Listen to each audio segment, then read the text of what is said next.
So first of all వచ్చేసి business లో success అవుతున్నాను, బట్ ఈ సక్సెస్ కి మెయిన్ కారణం గురుజీ వాళ్ళతో పాటు నా ప్యారీ టీం అండి.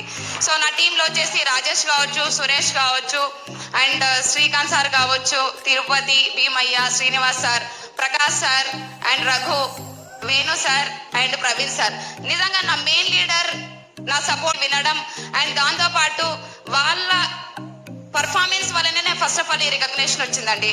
సో వాళ్ళంతా పర్ఫెక్ట్ గా ఉన్నారు కాబట్టి నాకు ఈ రికగ్నేషన్ వచ్చింది. సో నిజంగా నా ప్యారీ టీమ్ కి ఒకసారి thank you so much. Thank you. So business లో వచ్చేసి నా అచీవ్మెంట్ ఇప్పటివరకు అయితే నార్మల్ మొబైల్ వాడేదాన్ని, బట్ ఈరోజు వరల్డ్ నెంబర్ 1 ఐఫోన్ వాడుతున్నాను బిజినెస్ వల్ల. అండ్ దాంతో పాటు ఒక యాక్టివా 4G స్కూటీ తీసుకున్నాను. అండ్ తొందరలో ఇదే బిజినెస్ ద్వారా ప్లాన్ ఉన్నానండి, కాంటెస్ట్ ఎండింగ్ వరకు 100% తీసుకుంటాను. And thank you so much. ఈ బిజినెస్ లో వచ్చేసి నా achievement contest achiever last time లో 44 మెంబర్స్ విన్నారండి నా టీం నుంచి. అండ్ నెక్స్ట్ కాంటెస్ట్ లో గురూజీ 100% 100 మెంబర్స్ ని కాంటెస్ట్ అచీవర్ చేస్తాను. థ్యాంక్ యూ సో మచ్ అండి.